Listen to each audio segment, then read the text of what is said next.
بسم اللہ الرحمن الرحیم۔ حلال حیوان میں کون سی ایسی چیزیں ہیں جو حرام ہوتی ہیں؟ ایت اللہ سستانی کی توضیح المسائل کے مطابق ایک حلال حیوان میں 14 ایسے اجزاء ہیں جو حرام ہوتے ہیں۔ سب سے پہلے اس حیوان کا خون، دوسرا اس حیوان کا فضلہ، تیسرا عضو تناسل، چوتھا فرج، پانچواں بچدانی، اسی طرح چھٹا غدود، ساتواں کپورے، آٹھواں وہ چیز جو بھیجے میں ہوتی ہے اور دانے کی شکل کے طرح ہوتی ہے، یعنی دانے کی شکل کی مانند ہوتی ہے۔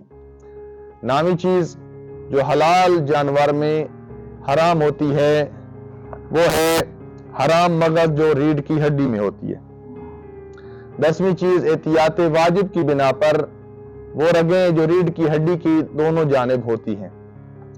11واں پتا ہے، 12واں تلی، اسی طرح 13واں مثانہ، اور آخری جو حلال جانور میں حرام چیز ہے وہ ہے آنکھ کا ڈیلا۔